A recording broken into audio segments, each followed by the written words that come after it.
আল্লাহ আমাদের বাংলাদেশের আরেকজন সাবেক প্রধানমন্ত্রী আল্লাহ বেগম খালেদা জিয়া সাহেব ইন্তেকাল করেছে। আল্লাহ আল্লাহ উনিও তো দেশপ্রেমিক ছিল, দেশের জন্য অনেক কষ্ট করেছেন।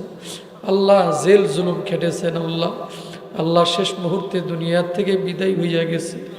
আল্লাহ সে যেমন থাকুক না কেন ইসলামের পক্ষে অনেক কথা বলছে। আল্লাহ আল্লাহ আমরা যখন শাপলা চত্বরে গিয়েছিলাম, শাপলা চত্বরের সাক্ষী তো আল্লাহ আমি নিজেও মার খেয়েছি। আল্লাহ শাপলা চত্বরের হত্যার বিরুদ্ধে আল্লাহ গো মুসলমানদের পক্ষে বেগম খালেদা জিয়া অনেক কথা বলেছে।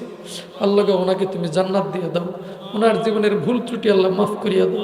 আমাদের বাংলাদেশের সাবেক প্রধানমন্ত্রী বেগম খালেদা জিয়া ইন্তেকাল করছে, দুনিয়ার থেকে বিদায় হয়ে গেছে। আমরা সবাই জানি না? আমরা জানি বেগম খালেদা জিয়া মূলত একজন দেশপ্রেমিক ছিল। কথা কোন ঠিক কিনা? দেশের জন্য সে তার অনেক অবদান, অনেক কিছু করছে, ইসলামের পক্ষে সে কথা বলছে।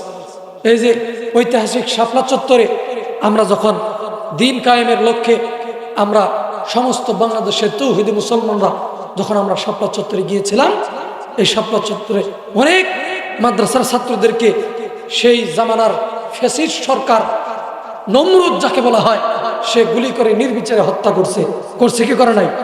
করছে না? অনেক আলেমদের জীবন বিসর্জনের মাধ্যমে এই শাপলা চত্বর হয়েছে। সেই শাপলা চত্বরের পক্ষে এই বেগম নেত্রী খালেদা জিয়া কথা বলছিল, আমাদের পক্ষে কথা বলছিল, ইসলামের পক্ষে কথা বলছিল।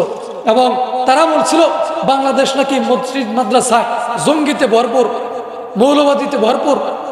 এই খালেদা জিয়া এটার প্রতিবাদ করছিল যে বাংলাদেশে কোনো মৌলবাদী নাই, যারা আছে তারা হলো ইসলামপন্থী মুসলমান, তারা কোনো মৌলবাদী নয়।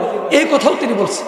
এবং এটাও তিনি বলছিল যে দেশই আমার ঠিকানা, এই দেশের বাইরে আমার কোনো ঠিকানা নেই, মরি বাঁচি এই দেশেই মরি, বাঁচলেও দেশেই বাঁচব।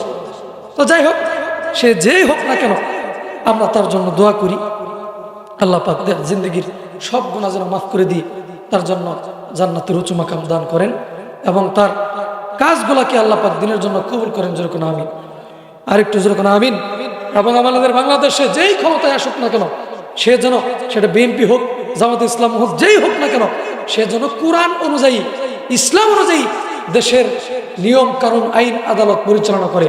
যেরকম কথা ঠিক কিনা? আল্লাহ পাক কবুল করুক। যেরকম আমিন, আরেকটু যেরকম আমিন।